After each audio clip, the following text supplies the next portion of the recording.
Namaste, Jai Bharat. There are theocratic states in the world. Very few, but then there are theocratic states. There's a difference between kingdoms and theocracy or theocratic states. Kingdoms are a different concept altogether, but theocratic states, they assume their power from a projected religion, whichever it is, it doesn't make any difference. But the projected religion, as it is made applicable to the society, is often or mostly at the will of the leader, who is assumed as a custodian of religion, because he possesses the authority of religion, and whatever he says must be obeyed, understood or obeyed. Iran is one such state. Iran is a theocratic state. But Iran used to be a kingdom in the past. The Shah of Iran, way back, I think 78, I suppose, they were comfortable people, very friendly society, Iran, rich people, oil rich. And apart from all those things, the Iranians had a distinct culture. The Persian civilization, of course, there was a point in time when Persia was ruled by Hindu kings like Darius I, II, etc. And there was also a time in history when the Roman conquest took place in Greece. The Greek philosophical scholars, philosophers were they primarily, though they have the focus of Greek philosophy was on to statesmanship, not more to metaphysics, epistemology, ethics, but more to statecraft. But when the Roman conquest took place at Greece, then the Greek scholars fled Greece to Iran. Just see why they had to go to Iran. Because Iran was a center of learning, center of knowledge those days. So that is the history of Iran or the Persian people. And another thing, there were times that the Iranian scholars, of course, they used to visit Bharat freely, often, many of them, there are many names, those who came from Persia, lived in Bharat, studied the language of Sanskrit, and they've translated many Sanskrit texts into Persian language. So they were also a scholar kind of society, very traditional in their own way, and the great religion like Zoroastrianism, Zindavastha, Zarathustra, they're all from that place. And of course the Baha'is. So Iran has a distinct culture, but everything. And another thing, their economic infrastructure is excellent. Used to be in the past at least, even now not bad.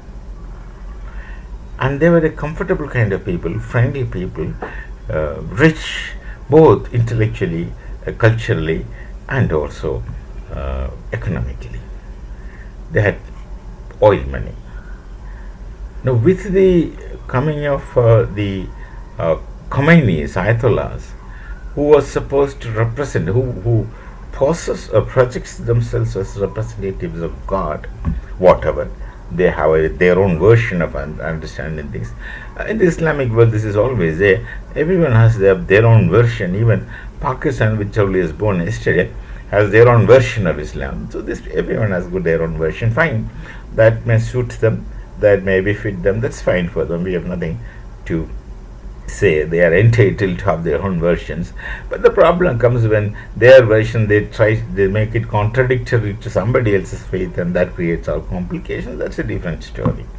So the religious authority who possesses and who claims to have the authority of claims to be having the authority of religion, who is representing the God, etc., etc., etc.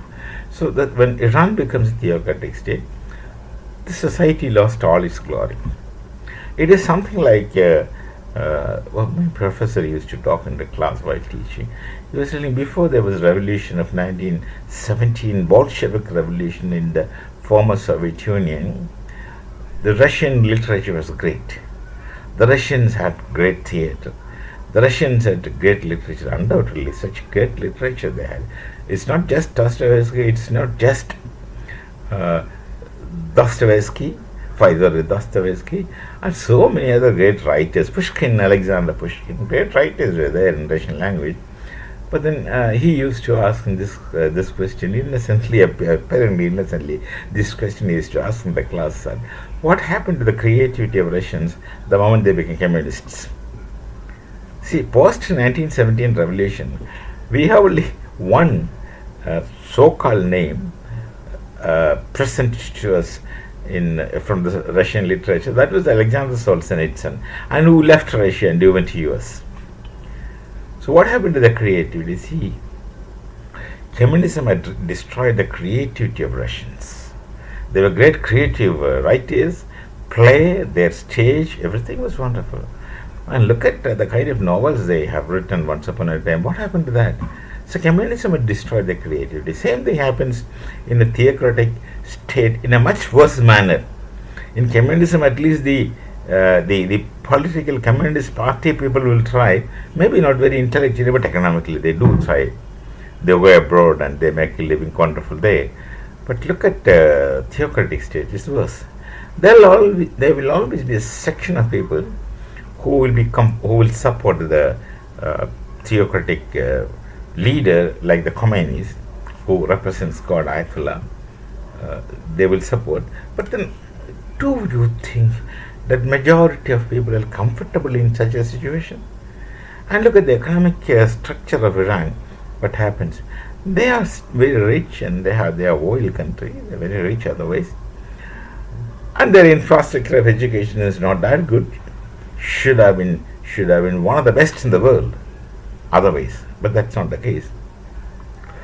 Now this present regime is spending the money of their nation, the money of the state, to initiate and maintain proxy armies or proxy military, let me say.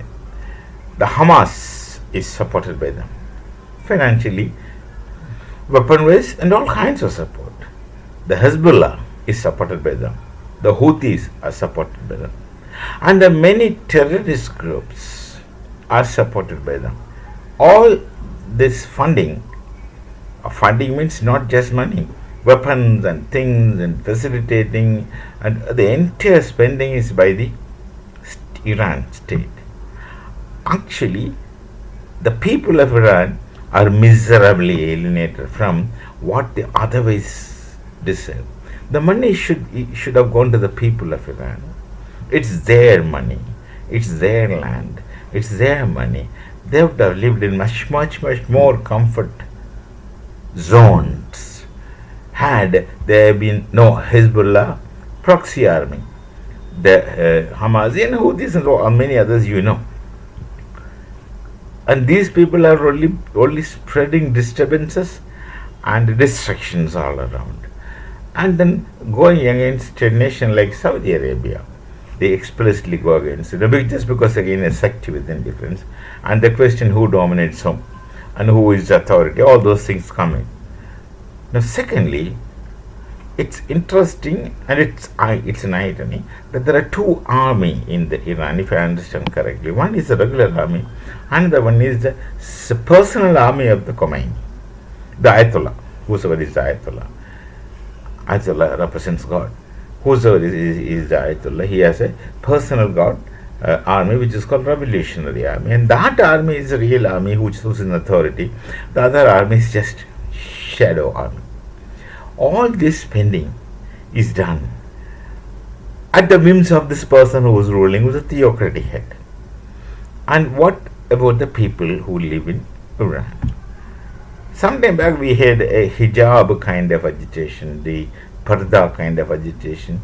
The girls, the women, they were burning and throwing the black umbrella marked clothes, and they were burning, and they were persecuted and miserably punished.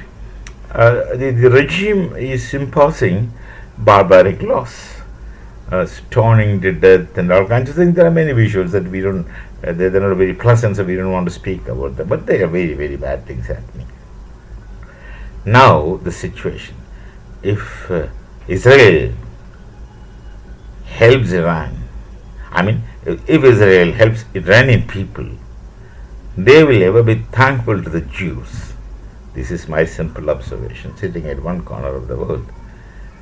If Israel helps the people of Iran, they will ever be grateful to Israel to throw this regime off, and they'll come back to their normal kind of rule, not necessarily democracy, but they have a Shah.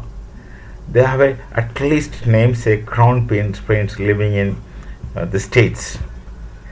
If I understand right, he left when the theocracy, the religious people took over the regime.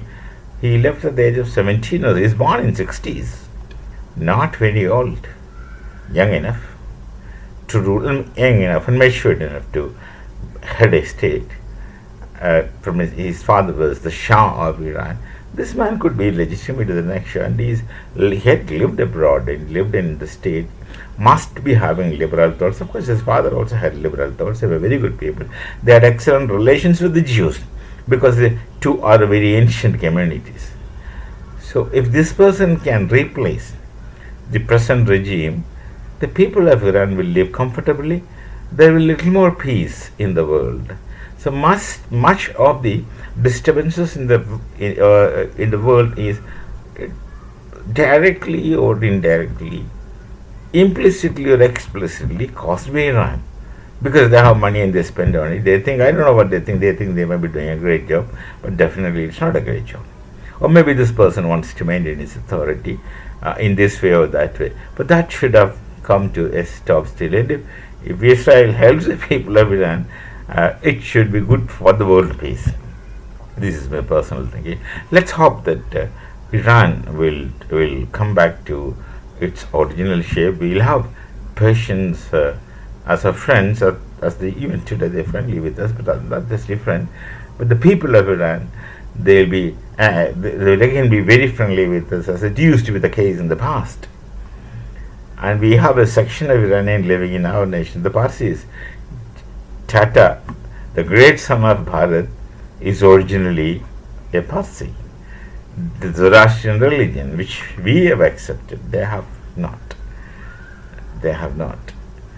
And in Iran, the people are fed up of their version of Islam, and this great conversion into Christianity goes on. They have no other options. Whatever is available, they go. If they had a liberalized society, they would have better options if they wanted to shift or switch over to religion. Anyway, let's hope that we trust the Jews. They're capable of doing all those things. Let's hope that something positive will come out of this conflict. Something positive should come out in the interest of meaningful human beings living in this world in multiple societies. So we'll meet again with something else. Till then, Namaste, Jai Bharat, Jai Shri Ram.